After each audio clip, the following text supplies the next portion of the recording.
દોસ્તો, ગુજરાતના જાણીતા કથાકાર એવા પૂજ્ય મોરારી બાપુના ધર્મપત્નીનું અચાનક અવસાન થયું છે.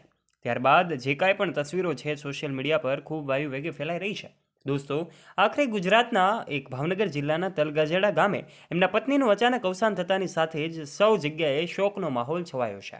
આખરે એમના પત્નીના અચાનક અવસાન પાછળનું કારણ શું છે? દોસ્તો, શું તમને ખબર છે આખરે મોરારી બાપુના પત્નીનું અવસાન કેવી રીતે થયું હતું અને શા માટે તેઓ 2 દિવસથી ખાવાનું છોડી દીધું હતું? આ તમામ બાબતો વિશે આજના વિડીયોમાં આપણે વાત કરીશું. સાથે આ મોરારી બાપુ સાથે જોડાયેલી કેટલીક ખાસ વાતો અમે તમને જણાવીશું. માટે આજના વિડીયોમાં શરૂઆત કરીએ તે પહેલાં કોમેન્ટ બોક્સમાં જય શ્રી રામ લખવાનું ચૂકતા નહીં અને શ્રદ્ધાંજલિ પાઠવવાનું ચૂકતા નહીં. તથા વિડીયોમાં આગળ વધીએ તે પહેલાં ચેનલ ઉપર જો તમે પહેલી વાર આવ્યા હોય તો નીચે રહેલું બેલ આઇકન દબાવીને અમારી યુટ્યુબ ચેનલને અવશ્ય સબસ્ક્રાઇબ કરી લેજો. દોસ્તો, અમે તમને જણાવી દઈએ કે પૂજ્ય અને પ્રિય મોરારી બાપુના ધર્મપત્નીનું નામ નર્મદા બા હતું. આ નર્મદા બાનું અવસાન ગઈકાલે રાત્રે જ 1:30 વાગે થયું હતું. અચાનક જ તેઓ દેહ ત્યાગ કર્યો હતો અને એવું કહેવામાં આવે તો પણ ખોટું નહીં હોય કે મોરારી બાપુ પણ ત્યાં હાજર જ હતા એવું સૂત્રો દ્વારા જાણવા મળ્યું હતું. મોરારી બાપુ ત્યાં હાજર હતા અને એવું કહેવા રહ્યું છે કે છેલ્લા 2 દિવસથી નર્મદા બાએ ખાવાનું છોડી દીધું હતું અને અન્નનો ત્યાગ કરી દીધો હતો. આમ તેની તબિયત પહેલેથી જ ખરાબ હતી અને એમની ઉંમરની જો વાત કરવામાં આવે તો આજે મોરારી બાપુ એ વિશ્વમાં લોકપ્રિય બન્યા છે, ત્યારે એમના પત્ની ક્યારેય પણ એવું કહેવામાં આવે તો ખોટું નહીં હોય કે એમને જોવામાં આવ્યા નથી. ત્યારે એમના પત્નીની ધર્મપત્નીની ઉંમર જે છે 79 વર્ષ હતી. ત્યારે આ 79 વર્ષની ઉંમરે તેઓ ગુજરાતના જે ભાવનગર જિલ્લો છે, ભાવનગર જિલ્લાના એક નાનકડા એવા તલગાજેડા ગામમાં તેઓ દેહત્યાગ કર્યો છે અને સ્વર્ગે સિધાવ્યા છે. ત્યારે એમની ઉંમર 79 વર્ષની ઉંમરના કારણે જ અવસાન પામ્યા છે.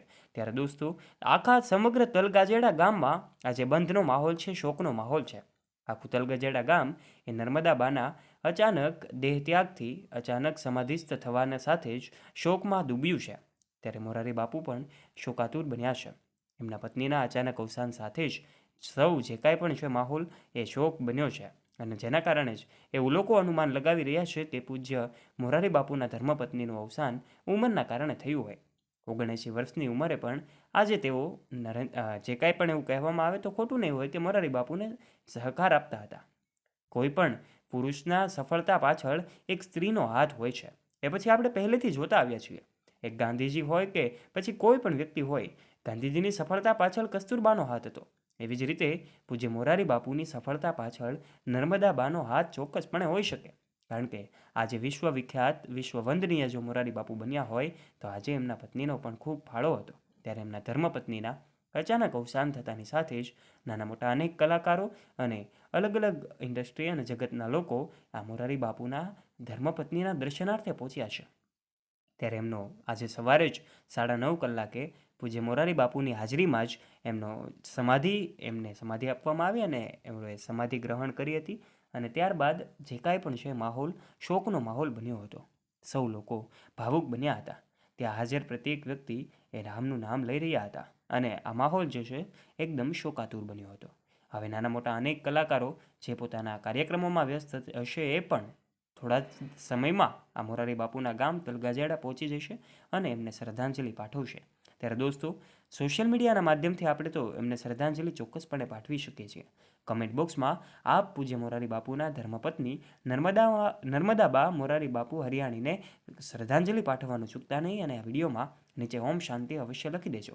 અને દોસ્તો, જો તમને આ માહિતી પસંદ આવી હોય તો વિડીયોને લાઇક કરી દેજો. તમારા દરેક ગ્રુપમાં ફ્રેન્ડ્સ સાથે આ વિડીયોને શેર કરજો તથા આવા ને આવા રસપ્રદ વિડીયોઝ માટે સબસ્ક્રાઇબ કરજો નીચે રહેલું બેલ આઇકન દબાવીને અમારી યુટ્યુબ ચેનલને. ધન્યવાદ.